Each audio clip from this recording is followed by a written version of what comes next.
अमरपुर एक छोटा सा गांव था जहां के लोग मेहनती और खुशहाल थे। गांव की खुशहाली का सबसे बड़ा कारण थी गांव के बीच से बहने वाली नदी, जिसे गांव वाले जादुई नदी कहते थे। रमेश गांव का एक गरीब किसान था, लेकिन उसके दिल में गांव और नदी के प्रति बहुत प्रेम था। हर सुबह वह सबसे पहले नदी के किनारे जाकर पूजा करता था। ओ जादुई नदी, तुम्हारी कृपा से हमारे खेत हरे भरे हैं। कृपया हमें हमेशा अपने आशीर्वाद से नवाजते रहना। गांव के लोग मानते थे कि यह नदी उनकी रक्षा करती है और उनकी फसल को भरपूर पानी देती है। लेकिन इस नदी का एक रहस्य था जिसे केवल कुछ ही लोग जानते थे। रमेश, तुम हर दिन मेरी पूजा करते हो, इसलिए मैं तुम्हें एक रहस्य बताने आई हूँ। इस नदी का जल जादुई है, जो हर रोग और दुख को दूर कर सकता है। लेकिन ये जल केवल सच्चे दिल वाले को ही लाभ पहुंचाता है। हे देवी, आपकी कृपा से हमारा गांव हमेशा खुशहाल रहे। स्मरण रहे, इस जल का दुरुपयोग मत करना, वरना इसके परिणाम भयंकर होंगे। क्या तुमने सुना? रमेश को गंगा देवी ने जादुई जल का रहस्य बताया है। हाँ, लेकिन हमें इस जल का सदुपयोग ही करना चाहिए।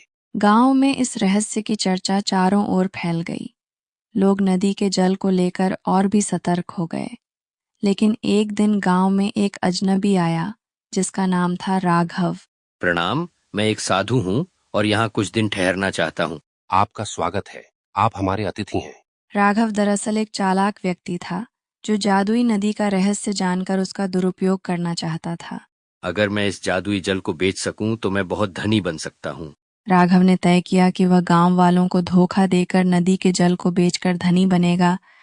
गांव वालों, मैं आपको एक नया उपाय बताने आया हूँ जिससे आप और भी समृद्ध हो सकते हैं। कैसा उपाय? इस जादुई जल को अगर हम ठीक से बेचें तो हम सभी धनी बन सकते हैं। नहीं, यह जल देवी का आशीर्वाद है, इसका दुरुपयोग नहीं किया जा सकता। तुम्हें कुछ नहीं पता, ये जल हमारी संपत्ति है, हम इसका जो चाहे कर सकते हैं। राघव की चालाकी का मुकाबला करने के लिए रमेश ने गंगा देवी से सहायता मांगी।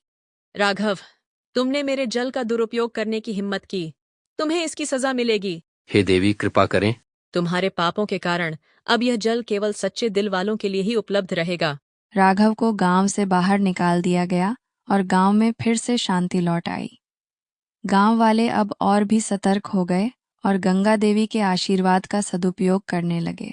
हे देवी, आपके आशीर्वाद से हमारा गांव हमेशा खुशहाल रहेगा। हम आपका यह उपकार कभी नहीं भूलेंगे।